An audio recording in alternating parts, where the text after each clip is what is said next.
We have the essential skills help from the Heinamann Maths textbook. So I'm just going to run over surds in this little video. So what is a surd? Well, let's have a look at this. An irrational number is a number which cannot be written as a common fraction. A surd is an irrational root.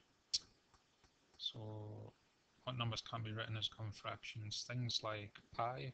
Pi can't be written as a common fraction. The number e that you'll find out about at higher, that can be written as a common fraction. And surds are specific irrational numbers that are roots. So for example, the square root of 3, or the square root of 5, or the square root of 10. The square root of 9 isn't a surd because we know the square root of 9 is 3, but the square root of 2 and 5 and 3 and 10 cannot be written as a common fraction, therefore they are surds. So let's have a look at this example very quickly, quite straightforward. Solve x squared plus 1 equals 4, leaving your answer in surd form. So subtract 1 from both sides. So x squared is 3. We know what x squared is. We want to find x. We need to square root both sides. So x equals plus or minus the square root of 3. And so you can have a go at exercise 10, which is on page 331. It's quite a short one. Right, on to exercise 11. Simplifying surds. Express root 18 in its simplest form. Trying to simplify a surd, we'll basically look for a square number that is a factor of this number. So the square numbers are 1, 4, 9, 16, 25, 36, 49, 64, etc. Need to know those off by heart. So 18 is 9, 2, so root 18 is root 9 times root 2. And we know the square root of 9 is 3, so the square root of 18 can be written in a simpler form of 3 root 2. If you think about it, it doesn't look much simpler to me. When it says in simplest form, it basically wants the smallest number possible underneath that square root sign.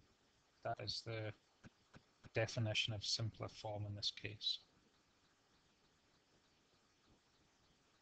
So again, looking for a square number.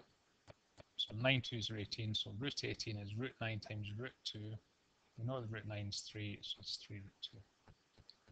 Question 2, simplify 3 root 2 minus 5 root 2 plus 4 root 5. Well, we've got a root 2 and a root 2 and a root 5. The root 2 and the root 2 are the same. So we've got 3 of those, subtract 5 of those. That would be negative 2 root 2s plus 4 root 5s. So we can't add a root 2 and a root 5 together. We can't do that. We can't add them together. And we could just rewrite that answer to make it look a little bit nicer. We could have the positive number at the front. So we could have 4 root 5 subtract 2 root 2. Essentially, the middle line there would have sufficed as the answer. So once you've done that, have a go at exercise 11.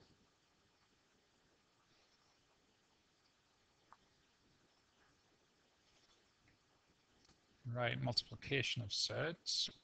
So a few more examples. Basically, if we have the square root of, let's go for red, why not? A, multiply that by the square root of b. Let's get it saying that. We get the square root of, oh, it's not 1k. Square root of a times b. So here, root 8 times root 10 is root 80 because 8 tens are 80. Just applying this rule here. So if we have root 80, again, we're looking for a square number. We quite often can simplify this part here. So the largest square number goes into 80 is 16. 16 5s are 80, so we've got root 16 times root 5. I know the square root of 16, so I replace the root 16 with the 4. So root 8 times root 10 equals 4 root 5. Part B. Hopefully we have recognized this as difference of two squares. So we could just do first term squared minus second term squared, which would be 3 squared minus root 2 squared, which would just be 9 subtract 2, which would just be 7. If we haven't done that, we'll just need to multiply out using FOILs. First terms, 3 3s are 9. Outside terms equal subtract 3 root 2. Inside terms plus root 2 times 3, which is 3 root 2. And the last term's root 2 times root 2 is 2. So the middle terms here cancel out. Left with 9 subtract 2, which is 7. And part C, bracket squared. Again, hopefully we're at a stage now where we can just expand this in our heads, but we'll do it the long way. Root 3 times root 3 is 3.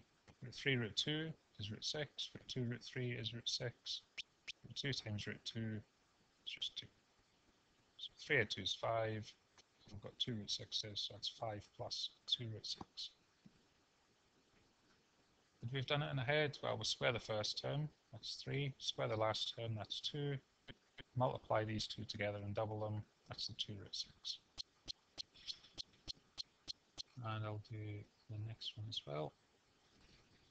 Rationalizing a denominator, that is basically turning a denominator into a number that is not a surd, and just into a whole number, into an integer.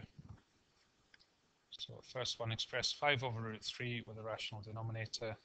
The thing to do here, have a look at the surd part of the denominator.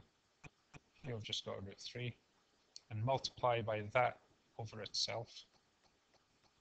The reason why we can do this, anything divided by itself is just 1. So we're really just multiplying by 1. So the answer we're getting here, it's just the same as this number here. Just it looks more mathematically elegant because the denominator is a whole number, as an integer value, as opposed to a surd.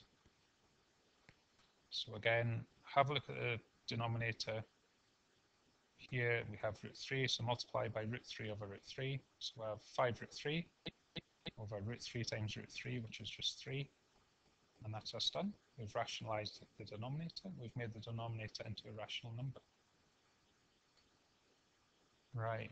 Number 2, something you may not have seen in National 5. We are going to look at the conjugate of a number. Flicking back onto this zero here. Here we'll have the difference of 2 squares.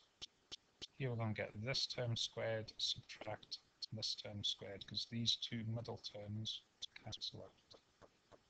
So if we're faced with something like 4 over 2 minus root 3, simply keep these two terms the same but flip the sign from negative to positive. And again, it needs to be this over itself, because this is just really 1. So I've got 4 times the top of the fraction here, which is 4 times 2 plus root 3. On the bottom, we're going to have difference of 2 squares. We're just going to be left with 2 squared minus root 3 squared. But again, just to show how it works, I've multiplied out the whole thing. Another thing that I've not said there, if you're multiplying fractions together, you're essentially, it works just like they've been bracketed, so essentially we've got this times this.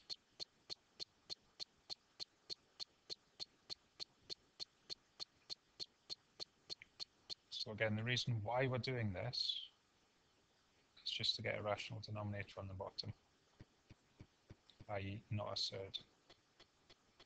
So this is just a trick, if you like, that gets rid of the surds on the bottom. So again, if you've got a minus root b, just multiply by a plus root b, and you also have to multiply the numerator by that as well. So expanding down on the bottom here, 4 plus 2 root 3 minus 2 root 3 minus 3. Middle two terms cancel, left with 4 subtract 3, which is 1. Multiplying out the bracket on the top is 8 plus 4 root 3. And anything over 1 is just whatever we've got on the top, so it's just 8 plus 4 root 3. Part B, on the bottom we have 1 plus root 2, so the conjugate would be 1 minus root 2. And again, that has to be over itself, because this is really just 1 we're multiplying by. Anything divided by itself is 1. So on the top we're going to have essentially bracket squared. On the bottom we're going to have 1 plus root 2 multiplied by 1 minus root 2. So on the top, just FOIL again. I'm sure you guys can multiply all that out by now.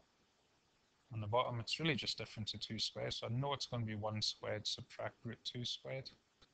But again, I've multiplied out just to show that these two terms cancel. So we're left with 3 subtract 2 root 2 over negative 1. Now at higher, you would never ever leave a negative sign on the bottom of a fraction, we'll just bring it up. And by bringing it up, we're essentially just flipping the signs here, because we're dividing by minus 1, so we're going to get the negative of what we started with. Or if you like, we're doing 3 divided by negative 1, which is negative 3. We're doing negative 2 root 2 divided by negative 1, which is positive 2 root 2. Right, that is all the third stuff. Have a go at exercises 10 through 13.